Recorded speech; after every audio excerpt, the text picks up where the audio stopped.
Hello everyone and welcome to the channel. I'm Emmanuel, I'm an Airbus A330 pilot, and for 2 weeks I'm now using Microsoft Flight Simulator 2024 exclusively. In this video I want to give my first impressions of the simulator from an airline pilot's and airline flight simmer's perspective, and I want to offer my views on what's good in the simulator, what needs some improvements, and what I think the simulator is eventually going to become.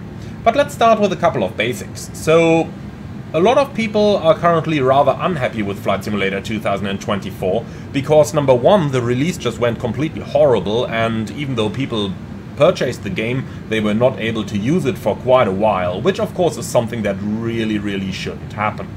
However, after a couple of days, when the demand on the servers has slowly started to decrease, the simulator became usable, and even though there are still, without any doubt, a lot of issues in the new simulator, I think we can talk about a couple of positives that are actually visible in the new sim right now. So, the viewer experience is really split at the moment. On one hand side, you have the really good built Airbuses, which are working really fine, and more add-on aircraft, such as the Phoenix A320 or the A2A Piper Comanche, are becoming compatible as we speak. So the simulator slowly starts to get into a position where good aircraft are available for use. On the other hand side, there are the default Boeing aircraft, which are, well, in case of the 747, kinda okay, but still not very good. And then there's the default 737 MAX, which is just a pure catastrophe at this point. So, depending on whether you are a Boeing fan or an Airbus fan, you will probably have completely different experiences with this new simulator. Now, for the purpose of this video, and since I'm a fan of both, but currently more interested in the Airbuses, of course, since the builds A330 that's included by default is probably the very best simulated A330 available for any simulator at the moment. And yes, I am aware that there is a toeless Airbus out there, but in my opinion the sounds and the graphics of the builds are currently making the disadvantages in the systems and the flight dynamics completely forgotten. Personal opinion here, yours might of course differ. So, as someone who's been using the new sim for 2 weeks now and flying quite a lot of flights with the A330 but also with other Airbus aircraft, I gotta say that I'm rather impressed. I'm saying rather impressed because obviously a lot of things may seem similar on the first view, and because I completely have to ignore all the bugs that are there. For example, on average I need 3 simulator starts, including 2 crashes back to the desktop, in order to actually get into a flight. While these are of course things that shouldn't be there in the first place, we really gotta say that once a flight is loaded, the simulator actually seems to run rather stable, and I've only had 1 crash to desktop so far from a flight that is actually in the air and operating. So let's have a look at some of the changes. The first thing that I noticed is the new lighting engine and the new atmospheric engine. Now, we really can see differences there. The previous simulator had the Earth always looking very, let's call it, very colorful. In the real world, however, that is not the case. When you're flying in daylight, especially if the sun is slowly rising or setting already, and you've got a cloudy area, then the terrain below that is just gonna be grey to black. And this is something that the new simulator represents really well.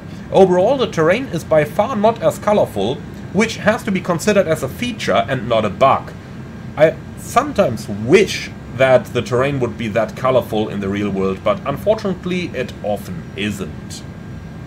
The new flight dynamics are also worth pointing out. Now, Asobo have hired one of the former X-Plane guys to enhance the flight dynamics engine in FS 2024, and they sure did. Now, not a lot of aircraft are actually using the new engine by now, however the build A330 is one of them. While there are a couple of issues, such as the inability to create proper pitch and power values under certain configurations, especially with the slats extended but the flaps not, think config 1+F versus config 1, the rest of the new flight dynamics do make a really good impression. Handling of gusts in the simulator has very much improved, and I am back to using the realistic turbulence option in the sim compared to what we previously used in FS 2020. Now, one improvement that I've really noticed in relation to this is the more accurate glide slopes and localizers. In the previous sim, as well as on the very first couple of days in the new sim, those were really inaccurate. However, over the past couple of days prior to recording this video on the 2nd of December, I really noticed that the accuracy of localizers and glide slopes has improved very much, and now the glide slope usually gets you right into the position where you would have been in the real world. There may still be some exceptions over there in the world, however the majority of them is now working really, really well.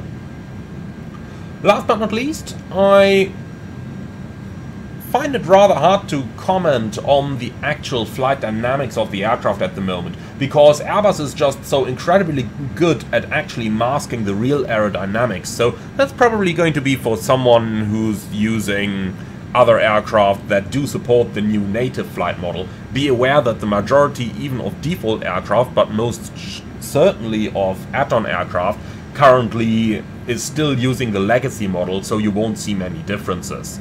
However, some are there, and those are really nice to see. Now, let's finally talk about what I think Flight Simulator 2024 is going to become. Many people have initially turned away from the simulator again after we have had the disaster on the first days after release, where the sim was pretty much unusable.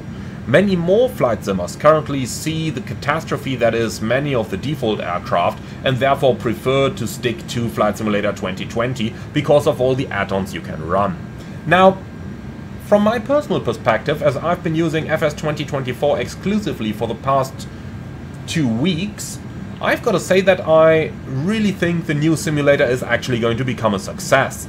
Now, of course, we are not quite there yet in terms of availability of add-ons and different aircraft as we were in Flight Simulator 2020, so I can absolutely understand anyone who is sticking to the old simulator for some transition period until the new sim becomes a little bit more stable and until more add-ons become available. However, I think we can see every good sign that there is for the new sim, and while it is certainly going to take maybe half a year or something for Asobo to iron out the most important bugs, I do have to say that once a flight is actually running, you can get the full experience. Think, for example, when using the Phoenix Airbuses or when using the InniBuild's default Airbuses in the new simulator. Overall, I see a lot of huge potential over here, and I think that once issues such as the terrain streaming or such as the crashes to desktop in the startup process and in the flight selection process of the simulator are ironed out, the new sim is actually going to be just as good, if not a lot better than the old sim is at the moment. Now, I can't project any time frame for this, but I think some of the basic bugs to get you flying will be ironed out rather soon. Remember, there are hotfixes scheduled already. And once that is the case, I think the new simulator is definitely something that you should at least run side by side with your old simulator. I do hope that you have enjoyed this video. Be sure to share your perspective on the new sim in the comments below, and I'm really looking forward to read those from you guys. Let me know if you agree or disagree with some of the perspectives offered in this video, and with that I would like to say thank you very much for watching. Be sure to like, comment and subscribe, and I'm really looking forward to see you all again on the next one.